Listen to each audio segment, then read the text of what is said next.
ప్రేక్షకులందరికీ నమస్కారం. ప్రస్తుతం మన స్టూడియోలో ప్రముఖ ఆధ్యాత్మికవేత్త, ఆస్ట్రాలజర్ డాక్టర్ మొల్లపూడి సత్యనారాయణమూర్తి గారు ఉన్నారు. గురువుగారితో మాట్లాడేద్దాం. నమస్కారం గురు. నమస్కారం మణికంఠ గారు. గురుగారు, జూన్ మాసంలో ధనుసు రాశి వారి పరిస్థితి ఓవరాల్గా ఎలా ఉండబోతుంది? పాజిటివ్ అంటారా, నెగిటివ్ అంటారా? ఎలాంటి జాగ్రత్తలు తీసుకోవాలి గురుగారు? ధనుస్సు రాశి వారు చాలా వినయ విధేయత ఉంటుంది. కాషాయ బట్టలు నామాలు కనబడితే చాలు అనమాట. పంచి పెట్టుకున్న వాళ్ళకి దొంగలు మళ్ళీ దండాలు పెట్టేస్తారు. ఇది ధనుస్సు రాశి లక్షణం. అంటే పెద్దలను గౌరవిస్తారు, సాధు సత్పురుషులను గౌరవిస్తారు, అంతా బాగానే ఉంది. కాకపోతే లాస్ట్ ఇయర్ అంతా కూడా మనకి గురుబలం లేదు. ఆ గురుబలం లేకపోవడం వల్ల అనేకమైనటువంటి ప్రాబ్లమ్స్ ఫేస్ చేయాలి వీళ్ళంతా కూడా. అంటే నమ్మకూడని వాళ్ళని నమ్మడము, నమ్మాల్సినటువంటి వాళ్ళని నమ్మకపోవడం, ఇలా రకరకాల ఇన్వెస్ట్మెంట్లు పెట్టడము, ఇలా పెళ్ళిళ్ళు విషయాల్లో కూడా దెబ్బతిన్న వాళ్ళు ఉన్నారు. కొన్ని లక్షల బయట కొన్ని ఎకరాల పొలాలు అవన్నీ తాకట్లు పెట్టేసి అమౌంట్లు తీసుకొచ్చి కూడా వాళ్ళు వ్యాపారాల్లో పెట్టారు. వ్యాపారాల్లో కూడా వాళ్ళకి అంత రాబడి వాళ్ళకి రాలేదు పాపం. సో ఈ విధంగా వడ్డీలు కూడా కట్టలేనంత విధంగా అంత రాలేదన్నమాట. సో ఈ విధంగా మనకి ఈ ధనుసు రాశి వారికి లాస్ట్ ఇయర్ అంతా కూడా నడిచింది. కానీ ఈ సంవత్సరం ఈ నెల జూన్ నెల 2025 సంవత్సరంలో గురుబలం పెరిగింది చక్కగా. కాకపోతే శని బలం లేదు. అర్ధాష్టమ శని వెంటాడుతుంది. పనులన్నీ కూడా లేటుగా అవ్వడము ఇలా అన్నీ కూడా జరుగుతున్నాయి అన్నమాట. సో ఈ రాశి వారికి మొట్టమొదటగా ఆదాయాలు, వృత్తి, వ్యాపార, ఉద్యోగ విషయాల్లో బ్రహ్మాండంగా ఉంది. సంపాదన అనేటటువంటిది ముందుకు వెళ్ళింది. కొత్త కొత్త వ్యాపారాలు స్టార్ట్ చేస్తారు. ఒక వ్యాపారంతో పాటు బిజినెస్లు అన్నీ కూడా ఈ హోటళ్ళు పెడుతున్నారు, బట్టల షాపులు పెడుతున్నారు, ఇవన్నీ చేస్తున్నారు. కానీ సినిమా ఫీల్డ్లోకి వెళ్ళట్లేదు వీళ్ళు. సినిమా ఫీల్డ్లోకి, మీడియా రంగాల్లో అటువంటి బిజినెస్లు కూడా చేసుకుంటే ఈ ధనుసు రాశి వారు తొందరగా క్లిక్ అవుతారు. ఇప్పుడు స్లోగా క్లిక్ అయ్యేది, స్లోగా నిలబడి నీళ్లు తాగడం, పరిగెత్తి పాలు తాగొద్దు అనే పాత సామెతలు.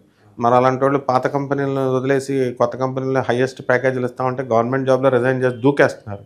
So when they are taking risk తీసుకుంటున్నప్పుడు వీళ్ళు ఎందుకు చేయకూడదు? సినిమా ఫీల్డ్లోకి వెళ్ళాలి. వీళ్ళంతా కూడా రిస్క్ తీసుకుంటే ఒకేసారి ఓవర్ నైట్ స్టార్స్ అవుతారు వీళ్ళంతా కూడా. సో పెట్టుబడులు పెట్టాలి. అట్లీస్ట్ వీళ్ళు డైరెక్ట్గా వెళ్ళకపోయినా సినిమా రంగంలో, మీడియా రంగాలలో వీళ్ళు పెట్టుబడులు పెట్టుకుంటే వృద్ధిలోకి వస్తారు. అంతేగాని మేము డబ్బులు తెచ్చుకున్నామండి, బిల్డింగ్లు కడుతున్నామండి, తాపీ మేస్త్రులను పెట్టి మా బిల్డింగ్లు అమ్మడవట్లేదండి, స్థలాలు కొన్నామండి, రియల్ ఎస్టేట్ రంగం దగ్గరకు వచ్చి వెళ్ళిపోతుందండి అని అంటే ఎలా వెళ్ళిపోతాయి? మీరు రేట్లు బాగా పెంచేశారు. మన ప్రవర్తన బట్టే ప్రజల రెస్పాన్స్ ఉంటుంది. సో భయపడి చచ్చారు ఇప్పుడు మీరు చెప్పే రేట్లకి. హైదరాబాద్లో ఆవిడ ఇల్లులు కొనట్లేదు అంతా కూడా. అలాగే పిండాలు పెట్టేటటువంటి పంతుల బిజినెస్ కూడా బ్రహ్మాండంగా ఉంటుంది. ఇందులో ముఖ్యంగా దేవుడి పూజలు, సత్యనారాయణ స్వామి వ్రతం చెప్తే 500 ఇవ్వడానికి చేస్తున్నారు కస్టమర్లు. ఎందుకు చేస్తారు ఇంక పంతులు? మాకు పిండం పెట్టుకుంటే 2 lakhs ప్యాకేజీ, చచ్చిపోయిన దగ్గర నుంచి లాస్ట్ వరకు 2 years. అందువలన ఈ చక్కగా ఈ అపర కర్మలు చేసేటటువంటి వాళ్ళు, పిండ ప్రదానాలు చేసేటటువంటి వాళ్ళు, వాళ్ళ బిజినెస్ బాగుంటుంది ఈ సంవత్సరం. ఇకపోతే ఇంకోటి ఏంటంటే విషయం, ఈ పిండ ప్రదానాలు చేసేటటువంటి పంతులకు భయపడి, వాళ్ళ రేట్లకు భయపడి పిండాలు పెట్టడం మానేస్తున్నారు ఈ జనం. అలా అంటే ఇలా అంటారు, ఇలా అంటే అలా అంటారు జనంతో. కాబట్టి చక్కగా ఈ ఇనప బిజినెస్ జోలికి వెళ్ళకూడదు. వీళ్ళు బిజినెస్లే చెయ్యాలి, ఉద్యోగాలు కాదు చేయాల్సింది ధనుసు రాశి వాళ్ళు. ఎందుకంటే రాహువు మనకి కుంభరాశిలో ఉండి బ్రహ్మాండమైనటువంటి స్థానంలో ఉన్నాడు. కాబట్టి మెస్మరిజం పవర్ మంచిగా ఉంటుంది. వీళ్ళకి అట్రాక్షన్ పవర్ బాగా పెరిగిపోతుంది. కేతువు మిస్టిక్గా ఉంటాడనమాట. మిస్టిక్గా ఉండి భాగ్యస్థానంలోకి వచ్చి కేతువు ఏం చేస్తున్నాడు? చక్కగా మనకి అదృష్టాన్ని కలిగిస్తున్నాడు. ఈ విధంగా మొత్తం ఓవరాల్గా ఈ యొక్క ధనుసు రాశి వాళ్ళకి, ఉద్యోగాలు చేసేటటువంటి వాళ్ళకి ప్రమోషన్స్ వస్తాయి. ఆడవాళ్ళకు కూడా వీళ్ళకి ట్రాన్స్ఫర్స్ అనేటటువంటి వీళ్ళ దగ్గరికి వచ్చేస్తాయి. అన్ని రకాలుగా కూడా మంచి బ్రహ్మాండంగా ఒక వృద్ధిలో ఉన్నారనమాట వీళ్ళంతా కూడా. ఇక కోర్టు సమస్యలు, భూకబ్జాలకు గురైన వాళ్ళు, వీళ్ళ పరిస్థితి ఎలా ఉండబోతుంది? మంచి రిజల్ట్స్ ఏమైనా ఉండబోతున్నాయి గురుగారు? ఇప్పుడు ధనుసు రాశిలో కొంతమంది, అందరూ మంచి వాళ్ళు, ఏ రాశి వాళ్ళు ఉంటారమ్మా. ఇప్పుడు అమ్మాయిలు పాడు చేసేసే వాళ్ళకి ఉరువులు పడవా, ఇప్పుడు శిక్షలు పడవా? అమ్మాయిలు ఇప్పుడు సమాజంలో కబ్జాలు చేయట్లేదా ధనుసు రాశి వాళ్ళు? కొంతమంది, అన్ని రాశి వాళ్ళు చేస్తారు. ఇలాంటి చేసిన వాళ్ళు ఉంటారు కొంతమంది. వాళ్ళకి డెఫినెట్గా ఒక అనుకూలంగా ఎలా రావాలా తీర్పు? వాళ్ళకి ఉరేసేయాలంతే, ఒక్కొక్కడికి యావజ్జీవ కారాగార శిక్షలు వేసేయాలి. న్యాయంగా పాపం ఎవరికైతే వీళ్ళ స్థలాలు వేరే వాళ్ళకి కబ్జాలు చేసి వీళ్ళ మీద గొడవలకు వచ్చి వీళ్ళని ఇబ్బంది పెట్టినటువంటి న్యాయం ఉన్న వాళ్ళకి అనుకూలంగా గ్యారంటీగా ఇస్తాడు గురుడు ఇప్పుడు మంచి స్థానంలోకి వచ్చాడు. గురుడు సప్తమ స్థానంలోకి వచ్చాడు అన్నమాట మన గురుడు. కాబట్టి శుభ ఫలితాలు ఇస్తాడు. అలా కాకుండా ఇప్పుడు రేపిస్టులకి వీళ్ళకి కొమ్మెందుకు కాస్తాడు ఆయన?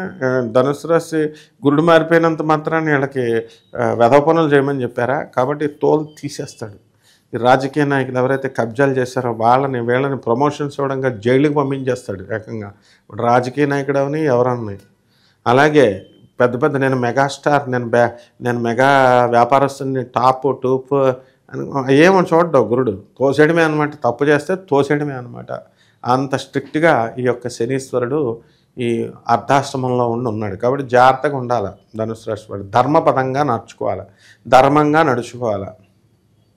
ఎవరికైతే అక్రమ సంబంధాలు ఉన్నాయో, ప్రేమ వ్యవహారాలు ఉన్నాయో అటువంటి వాళ్ళు ఇమ్మీడియట్గా యుద్ధ ప్రాతిపదిక మీద వదిలేసేయాలి. లేకపోతే బతుకు బస్టాండ్ అయిపోవడానికి అవకాశాలు ఉన్నాయి. కాబట్టి అబ్బాయి నేను చాలా మేధావులం అండి, అటు ఇటు మేనేజ్ చేసేస్తామండి అంటే గురుడు ఒప్పుకోడు, తోలు తీసేస్తాడు. అందులో డౌట్ లేదనమాట. కాబట్టి that's a very good period. ఈ గుడ్ పీరియడ్ని పాడు చేసుకోకూడదు. స్టూడెంట్స్ కూడా లాస్ట్ ఇయర్ వరకు బాగా చదవలేదు, ఇప్పుడు now they are doing good. So బ్రహ్మాండంగా చదువుతున్నారు, ముందుకెళ్తుంది. So everything is doing good. విదేశీ ప్రయత్నాలు కూడా చేసుకోవచ్చు అంటారు గురుగారు? విదేశీకి వెళ్ళి వాళ్ళు ఏదో పీకుతున్నట్టు, వాళ్ళు ఏదో 4 డబ్బులు సంపాదిస్తూ కుక్క బతుకులు బతుకుతున్నారు అంతా విదేశాల్లో ఉండేవాళ్ళు. అరే మాతో మాట్లాడేవాళ్ళు లేడరా నాయన, మాకు ఇది లేడరా అని పాపం వాళ్ళ బాధలు పడుతున్నారు. ఇక్కడ ఉన్న వాళ్ళకి వాళ్ళు ఏదో ఇచ్చేసేస్తున్నారు. 50 మంది ఉండేవారు అప్పట్లో నార్త్ కరోలినాలో, యూఎస్ఏలో. ఇప్పుడు 50 కార్లు ఉండేవి. ఇప్పుడు అంతా దుకాణం అంతా అక్కడే ఉంది. అందుకనే అక్కడ ట్రంప్ కాసుకు కూర్చున్నాడు ఒక్కొక్కడిని, ఎంట్రా బాబు అని. అండ్ డ్యూటీ మానేసి అక్కడే కూర్చుంటున్నాడు, అమెరికా పాస్పోర్ట్ ఆఫీస్లో కూర్చుంటున్నాడు, ట్రంపే కూర్చుంటున్నాడు. ఆ టైప్లో చేసేసారు వీళ్ళంతా. విదేశాలు ఎందుకునైనా, విదేశాలకు వెళ్ళేవాళ్ళు వెళ్ళొచ్చు, అవకాశాలు ఉన్నాయి. ఇంకా అదొక్కటే లైఫ్ లాగా విదేశాలు. మా పిల్లాడు విదేశాల్లో ఉన్నాడు, ఇక్కడ అడుక్కుంటున్నాడు. వీడికి పక్షవాతం వస్తే, వీడికి హార్ట్ అటాక్ వస్తే ట్యాబ్లెట్ వేయడానికి ఒకడు ఉంటాడు. వీడికి ఇంటి వాళ్ళు పాపం, ఇంటి మనుషులు వాళ్ళు పని చేసే వాళ్ళు వేస్తున్నారు. So still they are going back of this US countries and all. అసలు సిగ్గులేదు వీళ్ళకి, ఆ ట్రెండే మార్చట్లేదు వీళ్ళు. సో విదేశాలకు వెళ్ళే వాళ్ళకి అవకాశాలు ఉన్నాయి, వెళ్ళిపోవచ్చు, పోయేవాళ్ళు పోవచ్చు. ఆ తర్వాత విదేశాలకిలో ఆ కష్టాలు అనేటటువంటివి కామన్. ఇంకా అవన్నీ కూడా ప్రజెంట్ ఉన్న గ్రహస్థితి బట్టి గురుగారు, ఈ రాశి వాళ్ళకి ఎలాంటి పరిహారాలు బాగా అవసరం అంటారు? ఈ ధనుస్సు రాశి వాళ్ళకి ఇప్పుడు అర్ధాష్టమంలో శని ఉన్నాడు. శని జపం చేసుకోవాలి, శని స్తోత్రాలు చదువుకోవాలి. శనికి కిలోంపావు నల్ల నువ్వుల్ని, నల్లని వస్త్రాలను ఇచ్చి పేద బ్రాహ్మణునికి శనివారం నాడు ఉదయం 8 గంటలకు దానం చేసుకోవాలి. దశమహావిద్యల్లో ఒకటైనటువంటి మహాకాళి అమ్మవారి యొక్క హోమాన్ని వీళ్ళ ఇళ్లలో జరిపించుకోవాలి. తులసి చెట్టుకి నీళ్లు పోసుకుంటూ తులసి చెట్టు చుట్టూ తిరగాల. రావి చెట్టుకి నీళ్లు పోసుకుంటూ రావి చెట్టుకి చుట్టూ ఓం నమ శివాయ లేదా ఓం శనైశ్చరాయ నమః అంటూ రౌండ్స్ కొట్టాల 108 times. ఈ విధంగా చేసుకుంటే బ్రహ్మాండంగా ఉంటుంది. ఓవరాల్గా ధనుసు రాశి వాళ్ళకి ఈ నెల ఎలా ఉండబోతుందో చాలా బాగా వివరించారు గురుగారు. ధన్యవాదాలు.